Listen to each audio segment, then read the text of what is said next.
Marwar bulletin देखने वाले सभी दर्शकों को चंद्रमोहन कल्ला का नमस्कार, राम राम, निखम्मा गणिसा। आज हम बात करेंगे दो जाट दिग्गज नेताओं में उतार चढ़ाव की और दोनों नेता राजनीतिक चालें चलकर एक दूसरे को मात करते दिखाई दे रहे हैं, जिसमें इस समय हरीश चौधरी बाड़मेर के पावर सेंटर बनकर के उभरे हैं, तो नागौर के सांसद हनुमान बेनीवाल की पत्नी के हारने के बाद में उनका विधानसभा से एक तरह से एक भी सदस्य न होना ये उतार चढ़ाव की राजनीति का हिस्सा माना जा रहा है। आपको बता दें कि हरीश चौधरी बाड़मेर कांग्रेस की पावर सेंटर बन चुके हैं।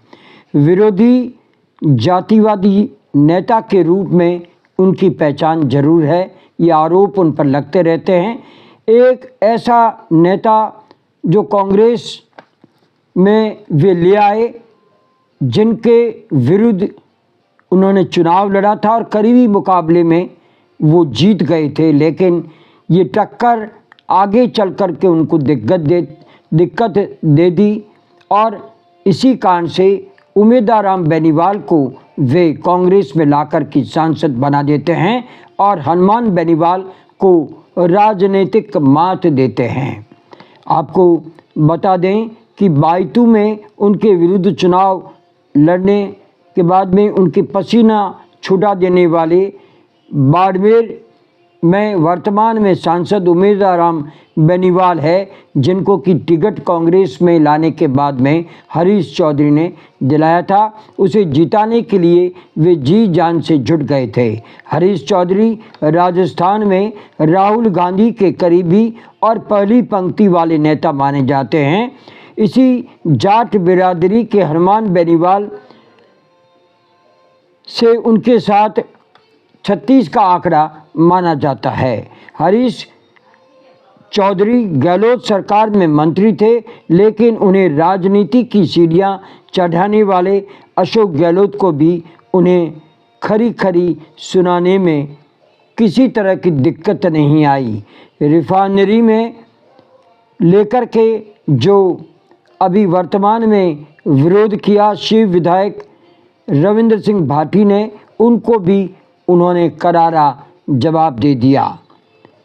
13 मई 1970 को राजस्थान के बाड़मेर के जाटावास में जन्मे हरीश चौधरी ने अपना राजनीतिक करियर जोधपुर में NSUI से जन व्यास विश्वविद्यालय से अध्यक्ष के रूप में चुनाव लड़के ये अपनी शुरुआत जीत के साथ में की थी। और सबसे बड़ी बात यह है, जो कि राजनीतिक आंकड़े बताते हैं, विश्वविद्यालय के वर्तमान में केंद्रीय मंत्री गजेंद्र सिंह शेखावत को उन्होंने उस चुनाव में हराया था। हालांकि बाद में गजेंद्र सिंह शेखावत दूसरी बार अध्यक्ष बन गए थे, तो ये भी जीत हरीश चौधरी की गजेंद्र सिंह शेखावत को हराने की आंकड़ों के रूप में आज भी मानी जाती है।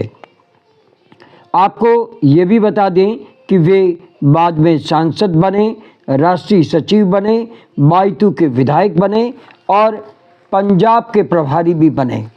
और अमरिक सिंह सरदार को अगर कांग्रेस से आउट करने वालों में नाम गिना जाता है तो उसमें भी हरीश चौधरी का नाम आता है। आपको बता दें कि वे सांसद के रूप में जब जीते तो देश के पावर सेंटर जसवंत सिंह जसोल के बेटे मानवेंद्र सिंह जसोल को हरा करके सांसद बने थे और उन्हें सांसद का टिकट अशोक गहलोत ने तब दिलाया था और उनकी जीत के लिए वे बाड़मेर में डेरा डाले की भी बैठे रहे और इस जाट नेता को राजस्थान की पावर बनाया। हरीश चौधरी आज किसी के नाम का मोहताज नहीं है।